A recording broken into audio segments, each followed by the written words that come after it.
नमस्कार, मैं हूं पुष्पेंद्र चौधरी और आप देख रहे हैं इंडिया वॉइस। छत्तीसगढ़ कौशल्या भूमि में आपका स्वागत है। रुक करते हैं खबरों की ओर। मुख्यमंत्री विष्णुदेव साय ने नई दिल्ली में आयोजित इन्वेस्टर्स कनेक्ट मीट में देश के प्रमुख उद्योगपतियों और निवेशकों को छत्तीसगढ़ में निवेश के लिए आमंत्रित किया।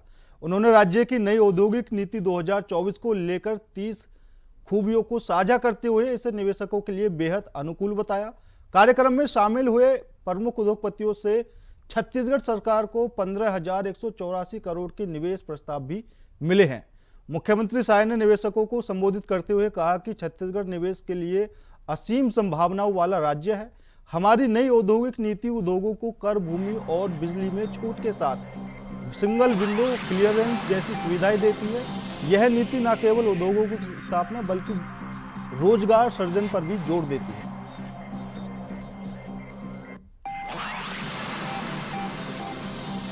तो छत्तीसगढ़ के मुख्यमंत्री विष्णुदेव साय दिल्ली में इन्वेस्टर्स से मुलाकात की और कारोबारियों को उन्होंने छत्तीसगढ़ में इन्वेस्ट करने के भी कई ऑफर दिए हैं और कई करोड़ के जो यहाँ पर इन्वेस्टर्स और उन्होंने अपने कई बड़ी नीतियों की खूबियां भी यहाँ पर गिनाई हैं। तो छत्तीसगढ़ को 15,000 करोड़ से ज़्यादा निवेश का प्रस्ताव यहाँ पर मुख्यमंत्री सीएम साय ने दिया है।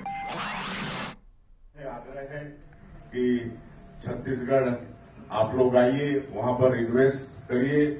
आप लोगों के सहयोग के लिए हर तरह की जो सुविधा है, सिंगल विंडो सिस्टम से लेकर सब आप लोगों को बता ही दिए हैं।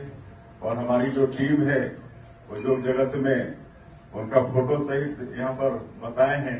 तो पूरी टीम आप लोगों के सहयोग के लिए 24 घंटे तैयार रहेगी और सरकार के तरफ से बिल्कुल सहयोग जो भी होगा वो 24 घंटा मिलेगा। तो मैं और ज्यादा नहीं कहते हुए फिर से एक बार छत्तीसगढ़ के तरफ से, छत्तीसगढ़ के मुख्यमंत्री और पूरी टीम के तरफ से आप सभी लोगों को आमंत्रण है। आप सब लोग छत्तीसगढ़ आइए, वहां पर इन्वेस्ट करिए। बहुत बहुत धन्यवाद। खबर रायपुर से है, जहां निकाय और पंचायत चुनाव को लेकर सरगर्मियां तेज हो गई हैं। इस बीच नगरीय प्रशासन विभाग ने प्रदेश के नगर निकाय चुनाव को लेकर महापौर और अध्यक्ष पदों का आरक्षण करने का आदेश जारी किया है। जारी आदेश के अनुसार राजधानी रायपुर के पंडित दीनदयाल उपाध्याय ऑडिटोरियम में 27 दिसंबर को यह प्रक्रिया आयोजित की जाएगी। आपको बता दें कि सबसे पहले नगर निगम को लेकर महापौर पद का आरक्षण किया जाएगा, फिर उसके बाद नगर पालिका और नगर पंचायत के अध्यक्ष पद के लिए आरक्षण किया जाएगा।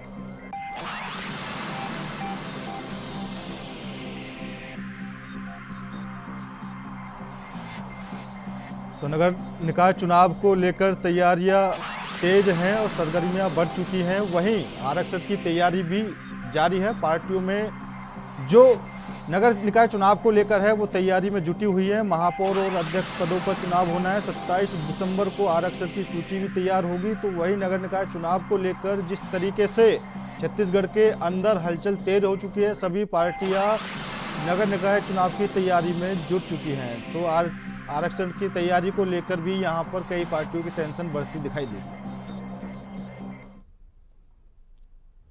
बढ़ते अगली खबर की ओर। खबर रायपुर से है, जहां युवा कांग्रेस ने मुख्यमंत्री आवास का घेराव करने का आह्वान किया है। इसके साथ ही बड़ी संख्या में युवा कांग्रेस कार्यकर्ता नगर निगम गार्डन से मुख्यमंत्री आवास की ओर कूच करने निकले थे। तो पुलिस ने कार्यकर्ताओं पर सख्त रुख अपनाते हुए वाटर कैनन का इस्तेमाल किया, जिसके बाद प्रदर्शनकारी और पुलिस के बीच जमकर नोकझोंक हुई। आपको बता दें कि युवा कांग्रेस मुख्यमंत्री आवास का घेराव इसलिए कर रही है ताकि कानून व्यवस्था और छात्र हितों से जुड़े मुद्दों पर सरकार का ध्यान खींच सके।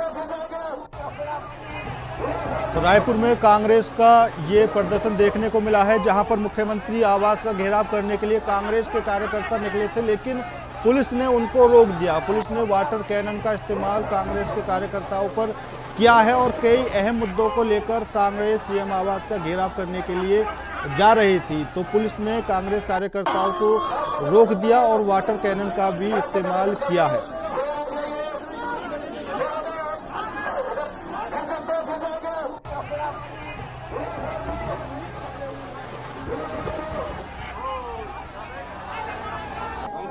सबसे पहली बात है, रातों रात नियम क्यों बदल दिया आपने? जो 1961 का है ये भ्रष्ट आचरण में आता है कि आप निर्वाचन आयोग को बचाने के लिए, उनके षड्यंत्रों को उजागर न हो इसलिए बचाने के लिए आप रातों रात नियम बदल रहे हैं। नक्सली के नाम से आदिवासियों को मार रहे हैं, आप बच्चों को मार रहे हैं और उसके बाद उसके सिपाही आत्महत्या कर रहे हैं। जीता जागता उदाहरण क्या है? खबर रायपुर से। राज्यसभा सांसद ने गृह मंत्री का घेराव करते हुए कहा कि बाबा साहेब का अपमान सहा नहीं जाएगा, जिसको लेकर कहा कि गृह मंत्री को अपने पद से इस्तीफा देना चाहिए और साथ ही देश से माफी मांगनी चाहिए। साथ ही सांसद ने कहा कि शाह के बयान को लेकर कांग्रेस ने आपत्ति भी दर्ज कराई है, लेकिन उन्हें सदन की कार्यवाही से हटाया नहीं गया।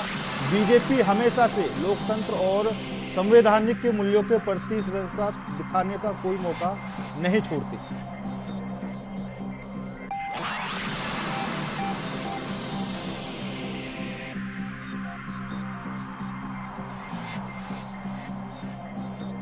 तो केंद्रीय गृह मंत्री अमित शाह के बयान को लेकर कांग्रेस लगातार अमित शाह पर निशाना साध रही है और कई तरह के बयान भी निकलकर सामने आ रहे हैं। उन्होंने कहा कि अंबेडकर पर दिए बयान के बाद भी उनको सदन की कार्यवाही से बाहर नहीं निकाला गया और कांग्रेस ने यहां तक कह दिया, उन्होंने अमित शाह के इस्तीफे की भी मांग की है। तो वहीं अब रायपुर में कांग्रेस की तरफ से लगातार प्रदर्शन किया जा रहा है और गृह मंत्री अमित शाह को लेकर बयानबाजी लगातार चरम पर है।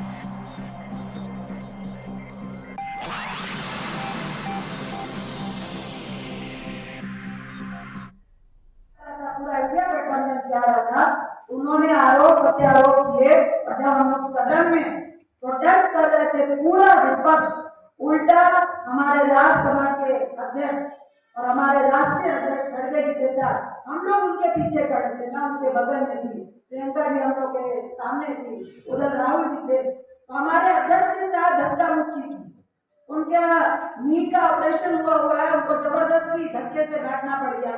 फिर उनको 5-6 लोगों ने मिलकर उठाया और कहीं से कुर्सी का अरेंज किया। यहाँ तक कि लोकसभा के आरोपी माननीय राहुल गांधी जी के भी यहाँ तक कि उन पर FIR तक दर्ज करवाई। ये बहुत ही राजनीति का बहुत ही नीचे वाला स्तर आप कह सकते हैं। इतनी घटिया राजनीति हम लोगों ने आज से पहले नहीं देखी।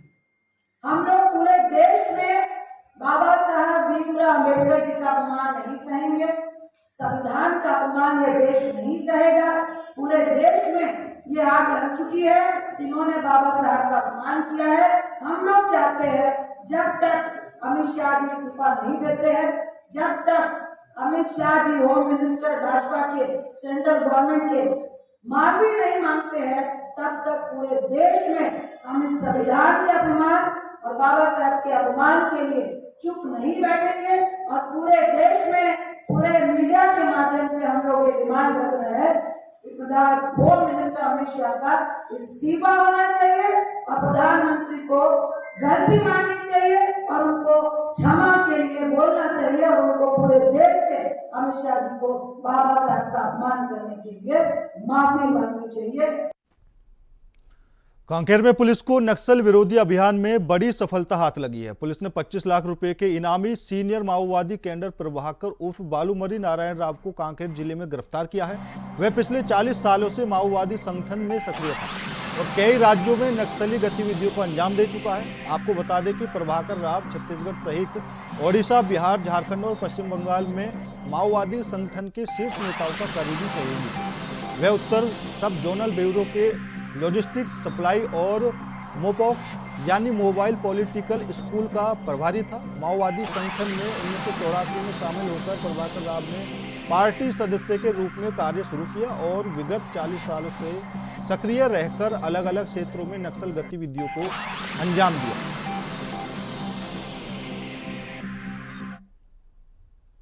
हमें सूचना प्राप्त हुई थी कि उत्तर बस्तर डिवीज़न के टॉप लीडर में से कोई एक नक्सली बाहर आया है और हमने इसके लिए एमसीपी लगाई थी और एमसीपी के दौरान अंतागढ़ के पास हमें एक संदिग्ध व्यक्ति मिला, जिससे पूछताछ के दौरान पता चला कि वह उत्तर बस्तर SZCM रैंक का प्रभाकर उर्फ बालूमरी नारायण है, जिसे हमने गिरफ्तार किया आज।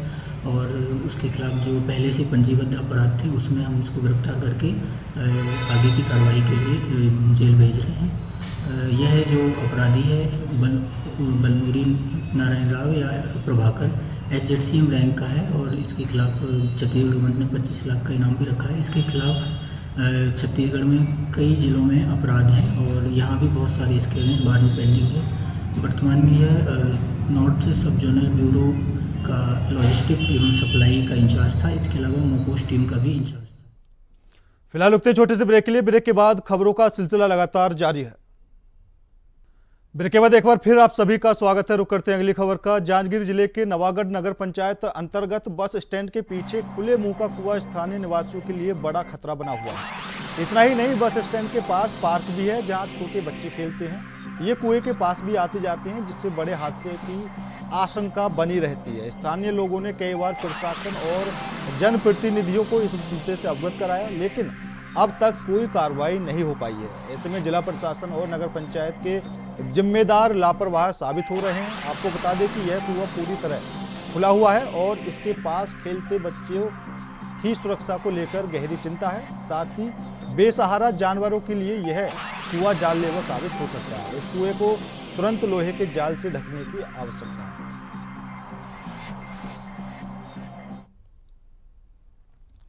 खबर बलौदाबाजार से है, जहां तेज रफ्तार का कहर देखने को मिला है। आपको बता दें कि जहां 2 एक्सीडेंट देखे गए, जिससे एक चालक की मौत हो गई और 2 लोग गंभीर रूप से घायल हो गए। घायलों का इलाज जिला अस्पताल में चल रहा है।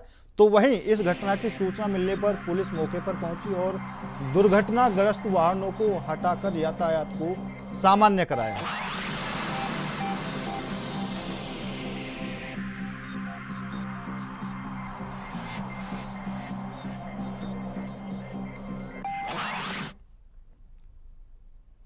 फिलहाल मेरे साथ इस बुलेटिन में इतना ही। बाकी देश और दुनिया की तमाम खबरों के लिए देखते रहिए इंडिया वॉइस।